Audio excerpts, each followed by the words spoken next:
right. Hi, how are you? Good. How are you? Doing well, thank you.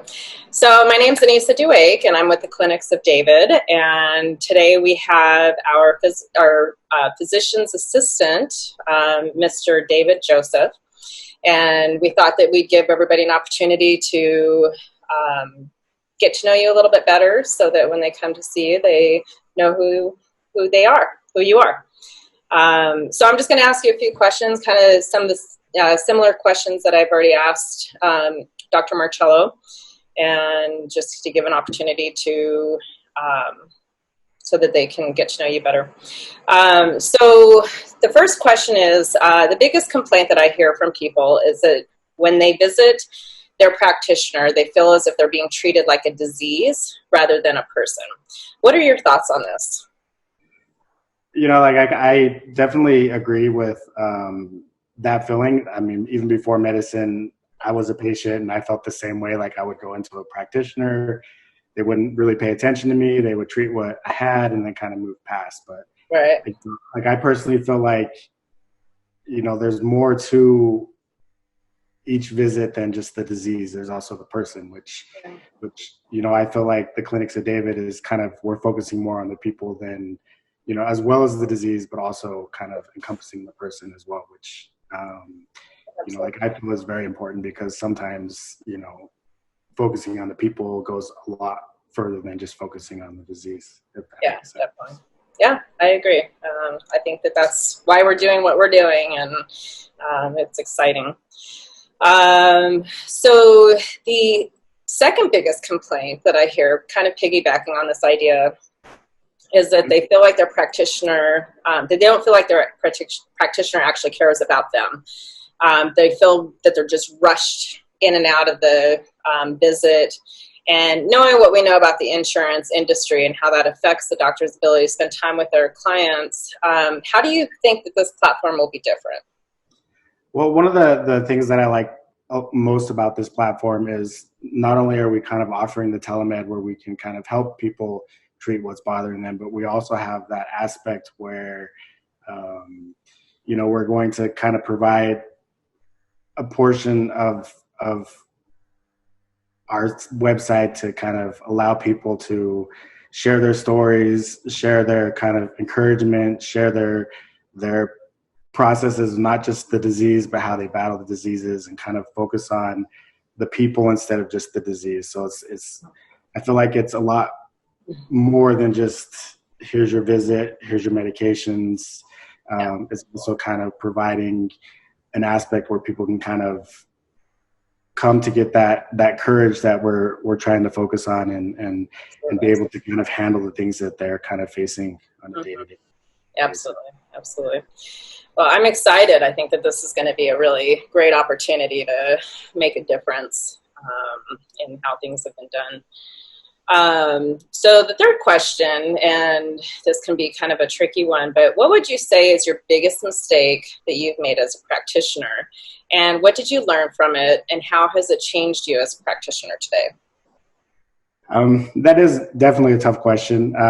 I feel like, kind of playing off the last two questions, my biggest mistake, especially when I first started out, is I also kind of just focused on, here's the patient, here's their disease, here's their treatment. And I've kind of learned through the process of seeing more and more patients that, sometimes just listening to the patient is, kind of why they're coming to see us.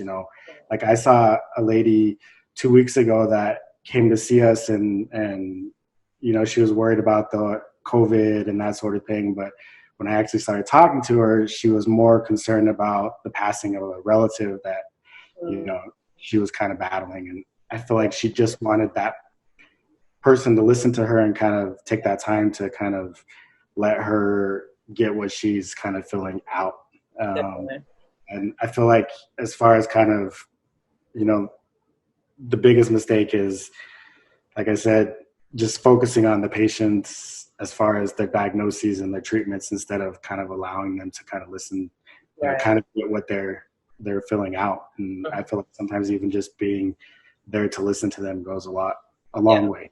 And that's kind of something that I've learned as I continue to practice, that sometimes, a lot of people, they just want to have somebody there to be there for them instead of just kind of move them through and give them their medications and that sort of thing. Well, and I think too that having someone who's educated and knows, I think that can, it's not just having a listening ear, but having somebody who is educated and, understands the big picture. So I think it's awesome that you're willing to do that.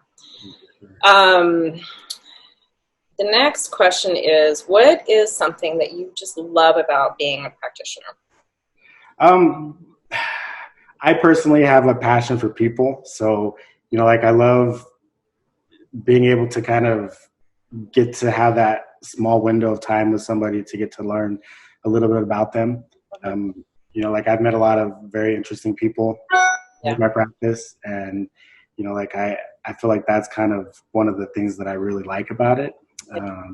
Another thing is obviously being able to kind of be there to help people, be there to, because people come to us because they know that there's something that's bothering them. There's something that they're concerned with, and being able to kind of also be able to provide some sort of direction and answer to that is also pretty rewarding for me. Yeah, definitely.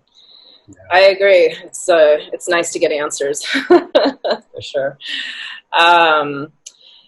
Let's see. So then kind of on that, if a patient comes to you and you can't determine the root of the problem, of the root of the disease, what's your protocol? Usually, one of the things I really like about medicine is also, there's a lot of different practitioners who have a lot of different specialties, and, being able to kind of, if I don't have the answer, I know who I can contact to kind of discuss the case with. If I have a question about something that's GI that I don't know how to handle, I know who I can call that's a GI that will be able to kind of help me out. Nice. Also, being able to know what resources to go to kind of further educate yourself on something that you may not be as familiar with. Right. That's also important, research, journals.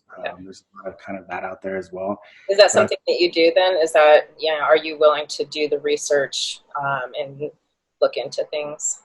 For sure. Especially if I don't completely know the answer, or, I don't feel completely comfortable with the situation and I know that there needs to be, I need a little more help.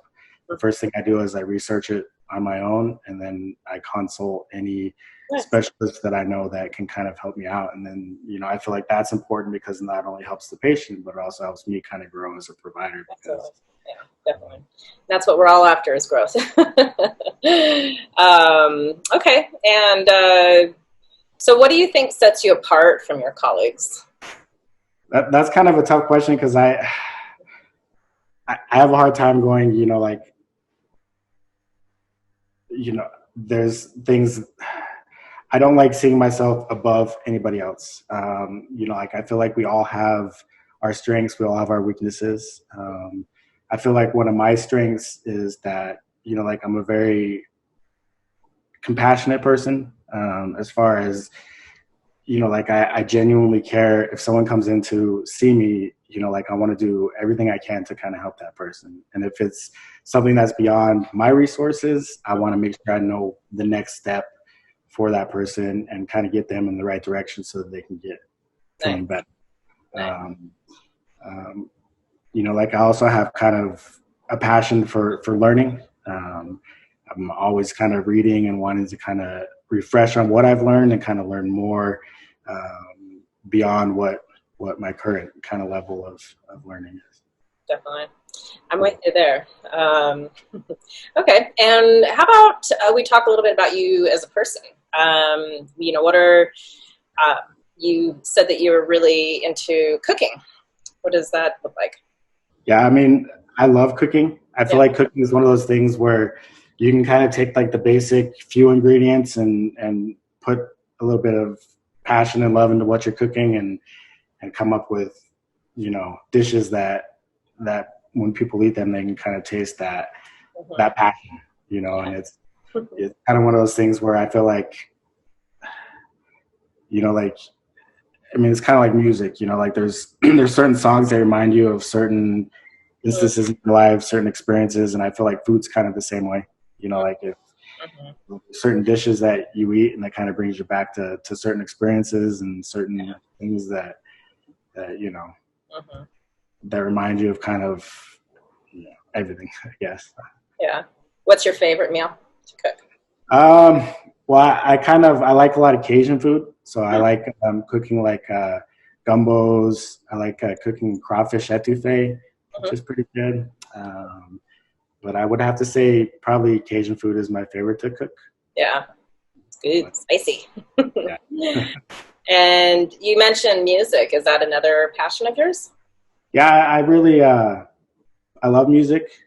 I've tried to learn it, but I'm not the most musically inclined. But it's kind of the same thing. Like I feel like music is one of those things where like there's certain songs that kind of just catch you. Everybody has their certain styles that they like to listen to, but like you listen to the music and certain genres or music songs kind of pull you to, they kind of hit you hard. And it's one of those things also where, you have all these experiences in life where you can kind of relate to these different songs that you hear. And you hear a song come on the radio and it kind of brings you back to, oh, I remember when this happened and this happened and this song really reminds me of that. So definitely. Yeah. Do you have a certain genre or type that you like the best? I like the two that I probably like the most are I like reggae music and I like blues. Both of those are kind of very nice. Favorites. Oh. Yeah. Right on. And one last question.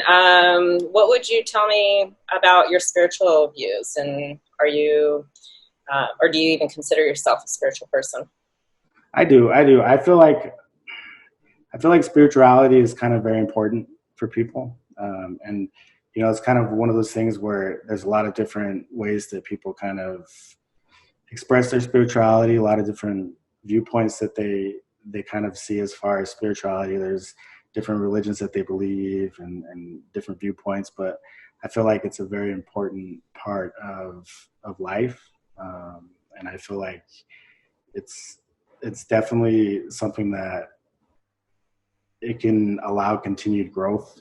It can allow a lot of things that I think if you didn't have it, it would, you wouldn't really have the same aspects and perspective in life that I think that's important for sure. So you wouldn't say that there's just one right way? No, I personally wouldn't.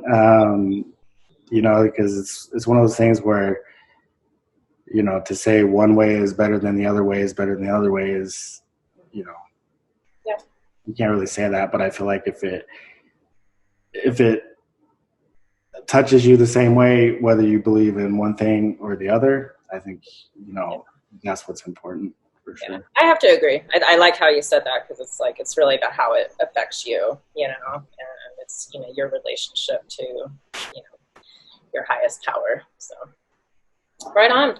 All right. Well, I'm really excited to work with you and I'm excited to welcome in our clients and get this going. So thank you for taking this time to introduce yourself and let people know who you are. All right, thank you. All right. Have a good night. Bye.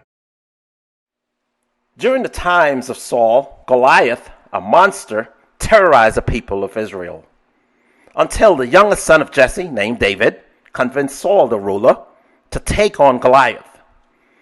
David's determination, faith, and courage helped him to slay the dragon Goliath.